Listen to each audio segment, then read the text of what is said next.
माता यशोदा के बारे में 5 खास बातें। भगवान श्री कृष्ण ने राजा शूरसेन के पुत्र श्री वसुदेव की पत्नी देवकी के गर्भ से कंस की मथुरा के कारागार में भाद्रपद अष्टमी तिथि को रोहिणी नक्षत्र में रात 12 बजे के करीब जन्म लिया था। जन्म लेते ही उनके पिता वसुदेव जी उन्हें मथुरा की यमुना के पार गोकुल ग्राम के प्रमुख नंदराय की पत्नी यशोदा के पालने में छोड़ आए थे। माता यशोदा ने उन्हें अपना पुत्र समझकर ही पाल पोसकर बड़ा किया था। आओ जानते हैं मैया यशोदा के बारे में 5 खास बातें।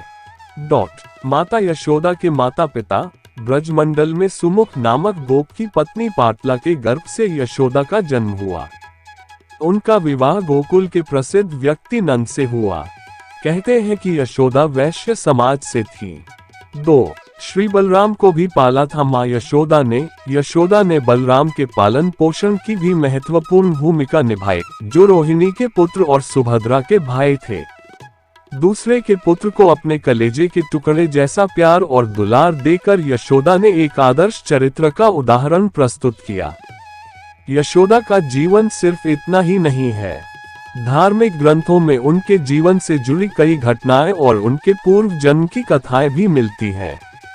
उनकी एक पुत्री का भी वर्णन मिलता है जिसका नाम एकांगा या एकानंशा था। 3. विंध्यवासिनी देवी है यशोदा मैया की पुत्री। वसुदेव जी बालकृष्ण को लेकर कारागार से निकलकर यमुना पार कर गोकुल पहुँचे और उन्होंने उसी रात को बालकृष्ण को यशोदा मैया के पास सुला दिया और वे उनकी पुत्री को उठाकर ले आए। गर्भ पुराण के अनुसार भगवान कृष्ण की मां देवकी के 7वें गर्भ को योगमाया ने ही बदल कर रोहिणी के गर्भ में पहुंचाया था, जिससे बलराम का जन्म हुआ। बाद में योगमाया ने यशोदा के गर्भ से जन्म लिया था। भगवान विष्णु की आज्ञा से माता योगमाया ने ही यशोदा मैया के यहाँ पुत्री रूप में जन्म लिया था। इसका बाद में नाम एकानंशा रखा गया था। इनके जन्म के समय यशोदा गहरी निद्रा में थी और उन्होंने इस बालिका को देखा नहीं था। जब आंख खुली तो उन्होंने अपने पास पुत्र को पाया जो कि कृष्ण थे। यही योगमाया आगे चलकर विंध्यवासिनी देवी के रूप में विख्यात हुई। श्रीमद् भागवत में उन्हें ही नंदजा देवी कहा गया है, इसीलिए उनका अन्य नाम कृष्णानुजा है। 4. श्री राधा का विवाह हुआ था यशोदा मैया के भाई से। प्रचलित मान्यता अनुसार एक दिन श्री कृष्ण ने माता यशोदा से कहा कि माता मैं राधा से विवाह करना चाहता हूँ। ये सुनकर यशोदा मैया ने कहा कि राधा तुम्हारे लिए ठीक लड़की नहीं है।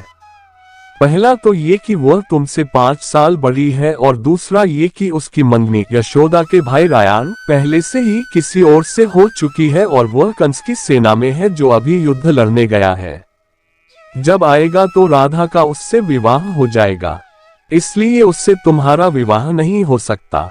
हम तुम्हारे लिए दूसरी दुल्हन ढूंढेंगे। लेकिन कृष्ण जिद करने लगे थे। 5.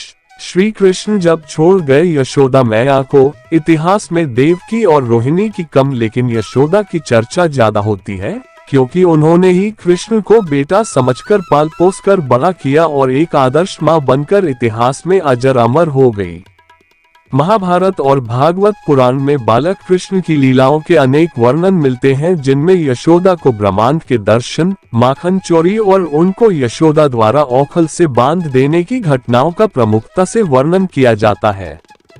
भगवान श्री कृष्ण ने माखन लीला, उखल बंधन, कालिया उद्धार, पुतना वध, गोचारण, धेनुक वध, दवाग्निपान, गोवर्धन धारण, रासलीला आदि अनेक लीलाओं से यशोदा मैया को अपार सुख दिया।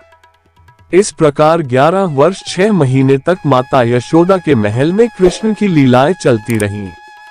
इसके बाद कृष्ण को मथुरा ले जाने के लिए अक्रूर जी आ गए।